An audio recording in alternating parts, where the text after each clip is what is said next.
chapter 22. Brethren and fathers, hear my defense, which I now offer to you.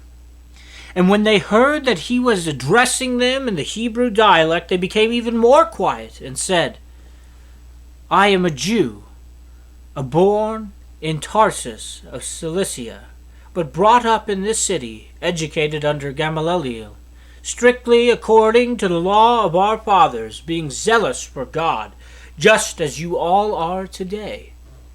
I persecuted this way to the death, binding and putting both men and women into prisons. As also the high priest and all the council of the elders can testify, from them I also received letters to the brethren and started off for Damascus, in order to bring even those who were there to Jerusalem as prisoners to be punished. But it happened that as I was on my way approaching Damascus about noontime, a very bright light suddenly flashed from heaven all around me. And I fell to the ground and heard a voice saying to me, Saul, Saul, why are you persecuting me? And I answered, Who are you, Lord? And he said to me, I am Jesus, the Nazarene, whom you are persecuting. And those who were with me saw the light, to be sure, but did not understand the voice of the one who was speaking to me. And I said, What shall I do, Lord? And the Lord said to me, Get up, and go into Damascus, and there you will be told of all that has been appointed for you to do. But since I could not see because of the brightness of the light, I was led by the hand by those who were with me, and came into Damascus. A certain Ananias, a man who was devout by the standard of the law, and well spoken of by all the Jews who lived there, came to me, standing near, said to me, Brother Saul, receive your sight. And at the very time I looked up at him. And he said, The God of our fathers has appointed you to know his will, and to see the righteous one, and to hear an utterance from his mouth. For you will be a witness for him to all men of what you have seen and heard. Now why do you delay? Get up, be baptized, and wash away your sins, calling on his name. It happened when I returned to Jerusalem and was praying in the temple that I fell into a trance.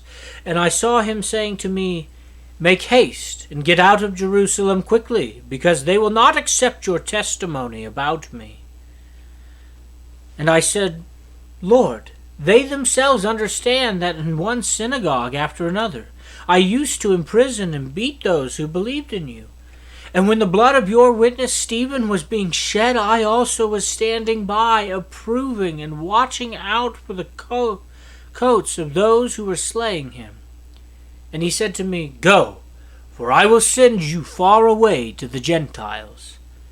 They listened to him up to this statement, and then they raised their voices and said, Away with such a fellow from the earth, for he should not be allowed to live. And as they were crying out and throwing off their clothes and tossing dust into the air, the commander ordered him to be brought into the barracks, stating that he should be examined by scourging, so that he might find out the reason why they were shouting against him that way.